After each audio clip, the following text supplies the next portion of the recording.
आज के इस वीडियो में मैं एक जैसी दृष्टि वैसी सृष्टि ये कहानी के माध्यम से बताएंगे। विष्णु की प्रार्थना करके आपको बता। त्वमेव माता च पिता त्वमेव बन्धुश्च सखा त्वमेव विद्या द्रविणं त्वमेव सर्वं मम देव। ओम श्री विष्णवे च विद्महे वासुदेवाय धीमहि तन्नो विष्णु प्रचोदयात्। देखिए, भगवान विष्णु बहुत सरल और दयालु, और भोले को तो भोले ही कहा गया है। वह तो ऐसा भी आशीर्वाद दे देते हैं कि तुम जिसके सर पर हाथ रखोगे वो जल जाएगा। तो अब सोचे, इतना भी नहीं सोचे कि हमारे भी सर पर हाथ रख सकता है। तो बहुत ही भोले, उनका तो कुछ कहिए मत। तो आज एक कहानी के माध्यम से जैसी दृष्टि वैसी होगी सृष्टि। एक बार राजा भोज की सभा में एक व्यापारी आया।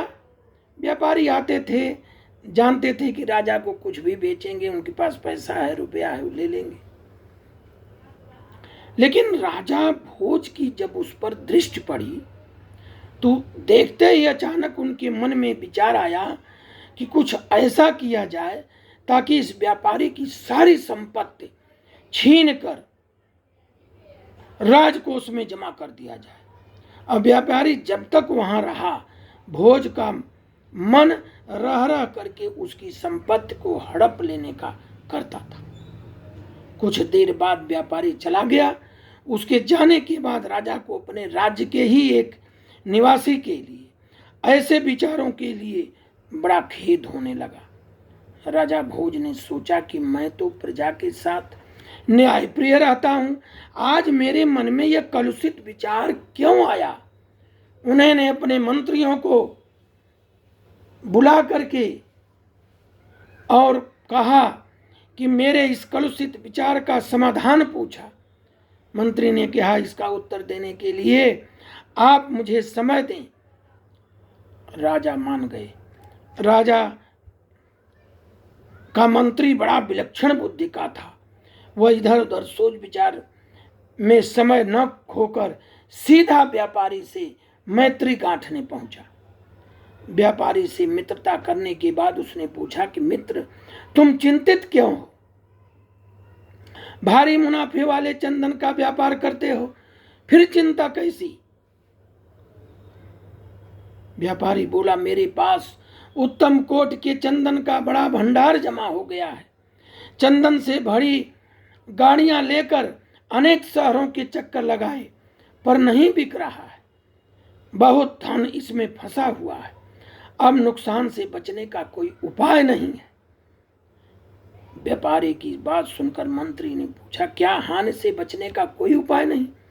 व्यापारी हंसकर कहने लगा, अगर राजा भोज की मृत्यु हो जाए तो उनके दाह संस्कार के लिए मेरा सारा चंदन बिक सकता है। अब तो यही एक अंतिम मार्ग है। व्यापारी की बात सुनकर मंत्री को राजा के उस प्रश्न का उत्तर मिल चुका जो उन्होंने व्यापारी के संदर्भ में पूछा था। मंत्री ने कहा, तुम आज से प्रतिदिन राजा का भोजन पकाने के लिए 40 किलो चंदन राज रसोई में भेज दिया करो। उसी समय पैसा तुम्हें मिल जाएगा। प्रतिदिन चंदन की बिक्री से उसकी समस्या दूर होने लगी और मन ही मन राजा को दीर्घायु का आशीष देने लगा कि जितनी लंबी उम्र होगी उतना ही हमारा 40 किलो यह बिकेगा। एक दिन राजा अपनी सभा में बैठे थे। वह व्यापारी दोबारा राजा के दर्शनों के लिए आया। उसे देखकर राजा के मन में आया, यह कितना सुंदर व्यक्ति है, पुरस्कार स्वरूप है, उसे अवश्य देना चाहिए। राजा ने मंत्री से कहा कि यह व्यापारी पहली बार आया है, उस दिन से मेरे मन में कुछ बुरे भाव आए थे जब पहली बार आया था। मैंने तुमसे प्रश्न किया था, आज इसे देखकर मेरे मन में भाव बदल गए। इसे दूसरी बार देखकर मेरे मन में इतना परिवर्तन क्यों आया, बताओ। मंत्री ने कहा कि जब यह पहली बार आया था तो आपकी मृत्यु की कामना से आया था, अब आपके लंबे जीवन की कामना से आया है। तो जैसी आपकी दृष्टि है या जैसी इसकी दृष्टि है, वैसा ही सृष्टि पैदा होता है मन में। इसलिए आपके मन में इसके प्रति दो तरह की भावनाओं का जन्म हुआ, और जैसी इसकी भावना हुई वैसा ही प्रतिबिंब दूसरे के मन में पड़ने लगता है। यह एक मनोवैज्ञानिक सत्य है। हम किसी व्यक्ति का मूल्यांकन कर रहे होते हैं तो उसके मन में उपजने वाले भाव आंखों को देखकर करते हैं। आप देखते हैं रेलवे से निकलता हुआ व्यक्ति क्यों उसी को टीटी कहता है टिकट, जिसके पास टिकट नहीं रहता है। उसकी आंखों से, उसके शरीर की चाल से, भाव से वह उसके नकारात्मक ऊर्जा को जान जाता है और उसको अपनी दृष्टि से उसकी सृष्टि को पहचान लेता है। बोलिए विष्णु भगवान की जय।